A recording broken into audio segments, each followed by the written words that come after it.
Merci de rester fidèles à Évasion Guinée. Mesdames et messieurs, bonsoir et bienvenue dans cette édition d'information. Le couplage des élections, voilà la proposition faite cette semaine par la synergie d'action de la société civile. Proposition décriée par les acteurs politiques de Guinée qui estiment que toute proposition de sortie de crise doit être issue du dialogue politique. Les pharmaciens de Guinée ont désormais un syndicat. Le bureau exécutif de la dite structure a été officiellement élu ce samedi à Conakry à la faveur de son premier congrès. Mesdames et messieurs, une fois encore, bonsoir et bienvenue. Pour sortir de la crise politique que traverse la Guinée, les organisations de la société civile proposent le couplage des élections présidentielles et communales. Cette proposition est différemment appréciée par les acteurs politiques. Pour la mouvance présidentielle et l'opposition républicaine, les solutions doivent être issues du dialogue politique. Reportage Benou Marsila. Nous avons observé nous avons noté qu'il fallait coupler les deux élections comme alternative. Sur le plan technique, ce n'est pas possible. Cette proposition de la société civile rejetée par la CENI est perçue par les blocs politiques guinéens comme une interposition. Pour la mouvance présidentielle, les solutions de sortie de crise ne doivent pas venir des personnes interposées ou de la rue, mais du dialogue. Nous souhaitons que nous nous retrouvons autour de la table pour discuter de tous les problèmes. Mais ce n'est pas par personne interposée, par la rue, que nous allons résoudre nos différends. Heureusement que l'opposition maintenant est en train de comprendre que seul le tour de table peut régler les problèmes. Et je les encourage à persévérer dans ce sens-là. L'opposition républicaine, elle reste ouverte au dialogue, mais maintient sa position contre l'inversion du calendrier électoral. C'est positif que la société civile se réveille enfin et qu'elle fasse des propositions concrètes. Pour le moment, nous attendons d'avoir cette possibilité d'avoir un dialogue. Nous sommes pour le dialogue. Nous sommes d'abord pour l'application des lois et en plus, nous sommes pour le dialogue. Les dialogues, nous sommes pour, puisque en 2013, lors du dialogue, on a encore reconfirmé le fait qu'il fallait faire ces élections avant mars 2014. Donc nous sommes pour le dialogue, nous sommes pour l'application des lois et nous sommes contre l'inversion du calendrier électoral tel qu'il était prévu. Pour le président de l'Union des forces républicaines, l'organisation des élections ne devrait pas être à l'ordre du jour du dialogue en Guinée. Sidya Touré reste incertain face à l'épilogue de la crise après la rencontre entre le président Alpha Condé et Cellou Dalein Diallo le 20 mai dernier. C'était vraiment une rencontre juste pour communiquer. D'abord, on a pris 2 semaines pour cela. On prend encore du temps sans savoir est-ce qu'il y aura une proposition sur la table.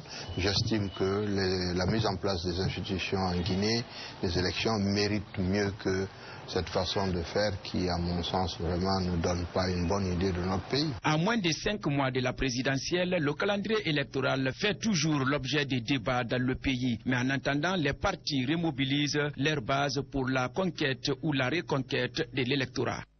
L'ONG Les Amis du Futur, en collaboration avec Guinée Solidarité, a organisé ce samedi une table ronde au lycée Donka.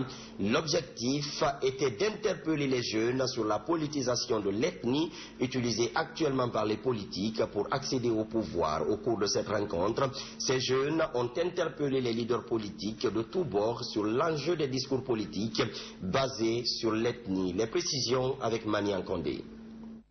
À 5 mois de l'élection présidentielle en Guinée, l'ONG Les Amis du Futur s'active sur le terrain pour alerter et conscientiser les jeunes sur les menaces notamment dues aux politiques politiciennes qui pèsent sur le pays. Consciente que tout peut être réglé autour d'une table, cette organisation a interpellé ce samedi les hommes politiques de tous bords sur l'enjeu des discours basés sur l'ethnie et dénoncé la non-stratégie qu'ils utilisent pour accéder au pouvoir. Les forces politiques épousent largement les limites précises de la balkanisation ethnique pour accéder au pouvoir.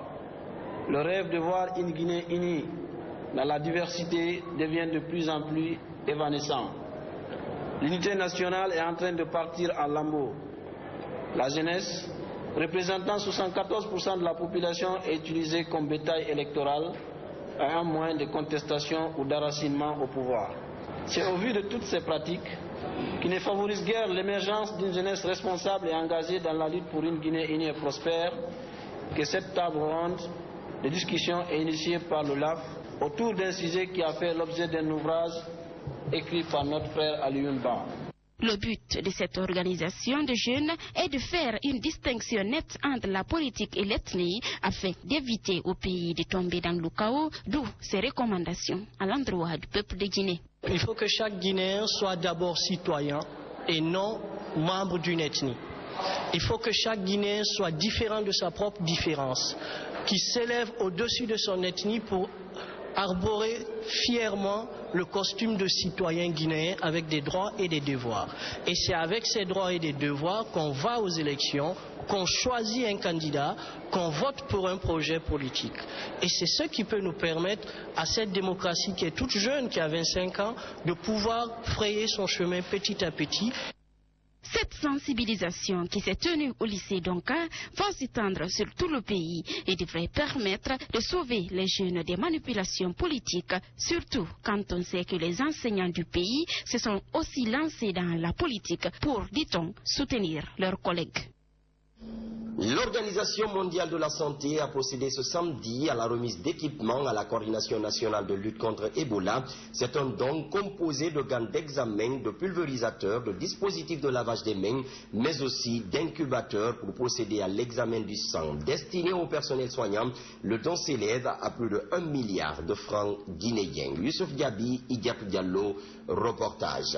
L'épidémie d'Ebola reste encore une réalité en Guinée. C'est pourquoi, dans cette dernière ligne droite de la lutte contre cette maladie à virus Ebola, l'Organisation mondiale de la santé s'active davantage à travers la mise à disposition d'équipements à la coordination nationale de lutte contre Ebola. Ces équipements viennent renforcer la coordination dans son combat enclenché contre Ebola. Ça reste encore une goutte d'eau dans la mer. L'épidémie n'est pas finie en Guinée. On a encore besoin d'équipements, on a besoin d'argent, on a besoin de matériel. Nous devons renforcer notre engagement dans la lutte et en faire notre priorité. Nous ne devons pas mélanger la lutte contre Ebola à d'autres sujets de la vie nationale. La priorité en Guinée aujourd'hui, c'est la lutte contre Ebola. La maladie d'Ebola perdure toujours en Guinée. La coordination est freinée dans son élan d'éradication de l'épidémie par le déplacement des malades d'une ville à une autre. Avec la réception de ces équipements, la coordination rassure l'Organisation mondiale de la santé. Nous devons concentrer nos efforts avec l'appui de nos partenaires pour que tous ces dons soient utilisés de façon judicieuse afin que nous puissions contrôler dans un bref délai l'évolution de cette maladie. Il y a des domaines qui restent encore très faibles, tels que la prévention des infections dans nos établissements de soins. Je pense que la plupart de ce matériel pourra nous aider à éviter la situation que nous avons vécue. Depuis le début de l'épidémie, l'Organisation mondiale de la santé est présente auprès de la Guinée pour l'aider à gagner le combat contre ce virus. Ces équipements permettront à la coordination de se repositionner davantage face à cette maladie. Il existe désormais un syndicat des pharmaciens titulaires d'officines privées de Guinée. Le bureau exécutif de cette structure a été élu ce samedi à l'occasion de son premier congrès. Il se donne pour objectif la réglementation du secteur pharmaceutique dans le pays, compte rendu signé Abdourahmane Ba. Plus jamais rien ne sera comme avant, ou encore la pharmacie aux pharmaciens. Ce sont là les mots d'ordre lancés par les pharmaciens titulaires d'officines privées de Guinée pour dénoncer la vente illicite des médicaments dans le pays et par des individus non autorisés. À l'occasion de ce congrès des pharmaciens titulaires d'officines privées de Guinée, le tout premier du genre dans le pays, l'objectif était tout d'abord de dénoncer les réalités de ce secteur fortement monopolisé par des corps étrangers. Le constat dans le secteur pharmaceutique de notre pays est plus qu'alarmant. De manière non exhaustive, nous pouvons citer la vente illicite du médicament sur toute l'étendue du territoire national, l'inondation du marché illicite par des faux médicaments et des médicaments contrefaits, la vente des médicaments par des personnes non autorisées. Il faut noter également la multitude de sociétés grossistes répartiteurs de médicaments dûment agréés. Lorsque les pays de la sous-région sont à 2 ou 3 sociétés grossistes, pour des populations plus importantes, En Guinée, on dénombre plus de 300 grossistes, s'il vous plaît. C'est au vu de toutes ces réalités que les pharmaciens ont jugé nécessaire de créer leur syndicat. Ceci pour permettre la réglementation du secteur. Nous, pharmaciens titulaires d'officines privées, avons décidé de la création d'un syndicat chargé de mener la lutte et le noble combat pour la récupération du monopole que la loi nous confère en vue de la réhabilitation du secteur pharmaceutique. C'est à la suite de ce souhait exprimé que le document juridique qui doit régir le règlement intérieur et le fonctionnement de la structure des pharmaciens a été adopté à l'unanimité avant d'élire les 7 membres que compose son bureau. Dr Manizé Collier, sauf le poste de secrétaire général de la structure, il entend relever les défis. Notre combat, c'est d'abord d'amener les gens à la discipline pour que la Guinée soit un pays, une destination sûre. La Guinée sera désormais une destination fréquentable. Dans cette lutte, le syndicat des pharmaciens sera accompagné par le secrétaire général d'État à la présidence chargé des services spéciaux pour la lutte contre la drogue et le grand banditisme. Mais la sensibilisation sera la première stratégie avant la patrouille ou la traque des contrevenants. Orienter la jeunesse guinéenne vers la lecture, voilà l'ambition que se fixe le Bloc des Amis du Livre au moment où la Guinée lutte pour devenir la capitale mondiale du livre. Ce samedi, il a organisé une conférence débat à Conakry autour du thème « L'immigration clandestine ». Animé par le ministre conseiller à la présidence chargé des questions de sécurité, Maramani Cissé a expliqué aux étudiants tous les dangers liés au phénomène d'immigration clandestine. Il est également auteur de l'ouvrage intitulé Immigrer à tout prix. Le point avec Bernard Koundounou. Dans le but de soutenir et vulgariser la lecture en République de Guinée, le Club des Amis du Livre a initié une série de conférences débats dans quelques universités de Conakry. L'organisation de ces différentes conférences s'inscrit dans le cadre de leur plan d'action initié en début d'année. Le Bloc des Amis du Livre souhaite faire connaître le contenu des œuvres littéraires aux jeunes Guinéens. On s'est rendu compte que la plupart des écrivains guinéens ne sont pas connus par les étudiants ou par les élèves. Alors c'est raison pour laquelle on a initié ces conférences-là pour faire connaître les auteurs et leurs œuvres, mais aussi pour cultiver, n'est-ce pas, la notion de la lecture parce qu'elle est importante. La conférence animée par le ministre conseiller à la présidence chargé des questions de sécurité, auteur de 4 ouvrages dont celui intitulé « Immigrer à tout prix », Maramani Cissé a expliqué aux étudiants tous les dangers liés à l'immigration clandestine. C'est d'abord synonyme de fuite des cerveaux, c'est synonyme de ruine économique des familles parce qu'il y a des pères de famille qui revendent les maisons familiales, les terrains, les propriétés communes. Il y a des gens qui vont s'endetter, n'est-ce pas, à la banque pour envoyer leurs enfants qui vont mourir dans le désert, qui vont mourir dans la mer, qui n'arrivent pas à destination. Le thème débattu au cours de cette conférence est bien perçu par les étudiants de l'université Mahatma Gandhi. En parlant d'immigration clandestine, je pense qu'il est temps que nous jeunes, qui sommes les plus concernés par ce phénomène, que nous ayons une prise de conscience et que nous soyons rationnels dans nos volontés de nous déplacer. Le Bloc des Amis du Livre ne compte pas se limiter là. D'autres conférences seront organisées les jours à venir dans d'autres universités avec d'autres thèmes pour amener les jeunes à mieux s'orienter vers la lecture. Prévenir les accidents liés à l'occupation anarchique des emprises des chemins de fer, la compagnie Rusal Guinée, en collaboration avec le gouvernorat de la ville de Conakry, a procédé ce samedi au lancement de son nouveau programme dénommé Multi-utilisation des voies ferrées. Ce programme, élaboré par Rusal Guinée, vise à sensibiliser les populations sur les dangers liés à cette occupation Isiaga-Diakité. La compagnie Rusal Guinée renforce ses liens de coopération avec la Guinée. Ce samedi, elle a procédé au lancement de son programme de multi-utilisation des voies ferrées en collaboration avec le gouvernorat de la ville de Conakry. Un programme qui va permettre à toutes les sociétés concernées d'exploiter et d'utiliser les chemins de fer. On est bien sensible aux idées qui étaient exprimées concernant l'utilisation des chemins de fer. Et on s'imagine qu'on suit. что все те, кто хотел бы tous les opérateurs перевозить свои грузы qui voudraient по железной transporter leurs дороге, marchandises sur ce chemin de fer, будь то сырье для цементников, si c'est la клинкер, matière première pour la cimenterie, будь то мука, будь то ou c'est какие-то la товары, farine ou d'autres marchandises, будь то нефтепродукты, ou ce sont les produits pétroliers, значит, могут вывозиться из города по железной дороге. ils ne peuvent transporter de la ville que par le chemin de fer. Le gouverneur Sourba Sorel Kamara, accompagné des responsables de Rustal Guinée, a effectué une tournée du petit bateau au dépôt central pour constater les occupations anarchiques des emprises des voies ferrées. Partout, le constat est amer. Des habitations, des hangars, des marchés situés à 1 mètre du passage du train et des ordures qui envahissent les rails. Une réalité qui pourrait provoquer les accidents et exposer les citoyens au danger. Tout le monde a vu que les gens utilisent les chemins de fer comme une autoroute à l'heure là.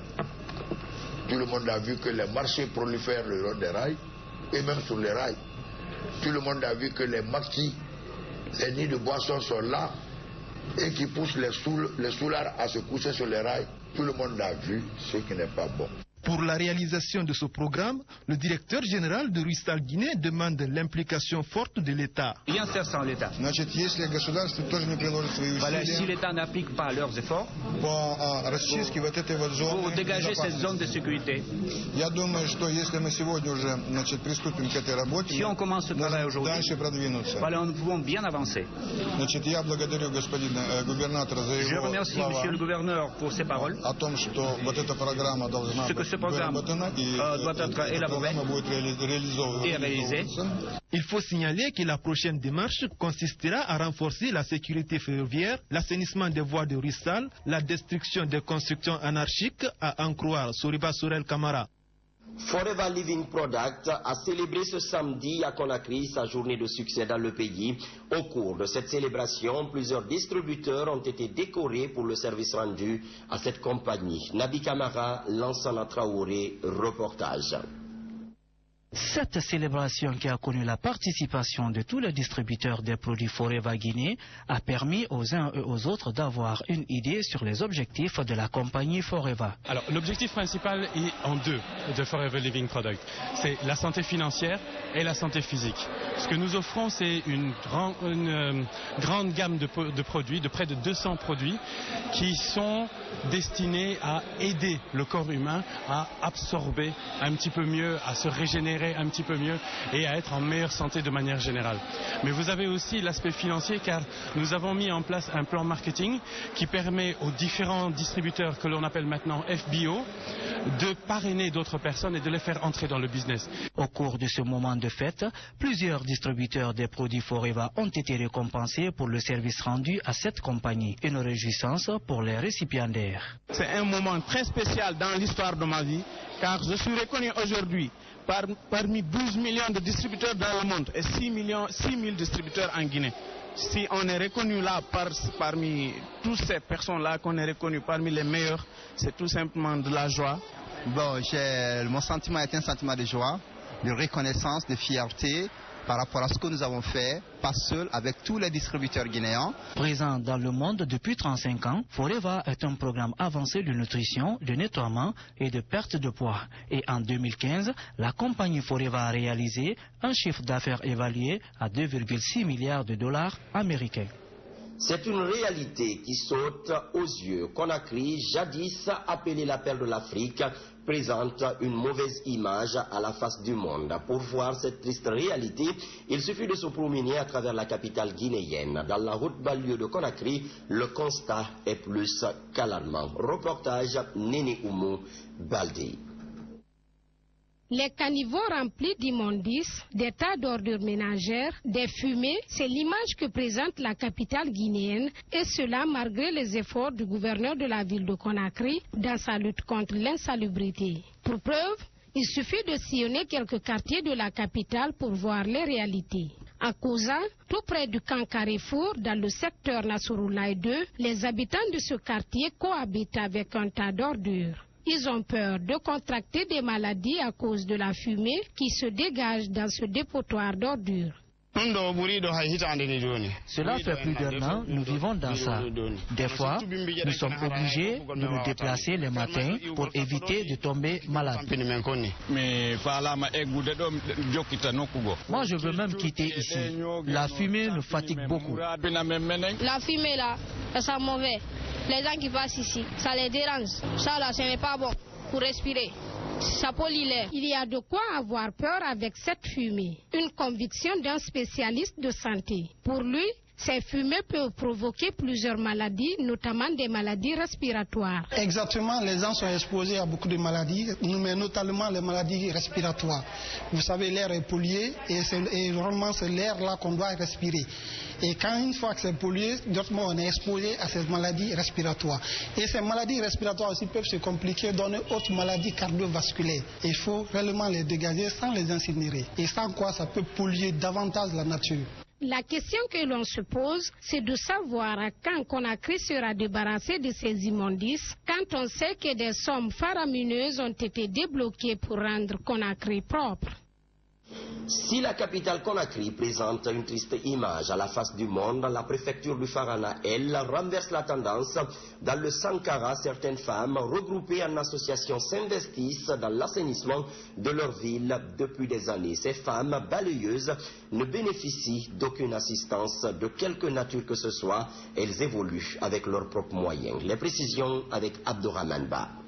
Comme tous les matins depuis plusieurs années, les places publiques, routes ou encore les lieux de culte de Farana bénéficient d'un coup de balai selon un programme bien établi. En effet, des femmes balayeuses regroupées en associations entendent donner une belle image à leur ville. Dans cet exercice, le réseau a un modèle qu'il essaye d'imiter. Notre motivation, c'est parce que j'ai commencé l'assainissement à Farana ici depuis au temps du feu président Ahmed Sékou Touré. Depuis là, je n'ai pas eu d'assistance, mais je ne me suis pas découragé. Jusqu'à maintenant, là, je suis en train de le faire. Et ce qui m'a surtout motivé, c'est quand j'ai vu la première dame à Conakry devant les gens pour assainir les lieux à Kaloum. Ça m'a beaucoup réconforté et j'ai réorganisé encore les femmes pour que nous prenions Farana en charge dans le cadre de l'assainissement. Ce réseau appelé AFAF, Association des femmes pour l'assainissement de Farana, travaille selon un programme bien établi. Il faudrait que nous aussi, nous apportons notre contribution à notre préfecture, à notre manière. Nous sommes très bien organisés, qui sont des volontaires, qui travaillent chaque vendredi. Nous assainissons les mosquées et chaque dimanche les lieux publics. L'association compte 400 femmes volontaires, dont la plupart sont des veuves. Aujourd'hui, le manque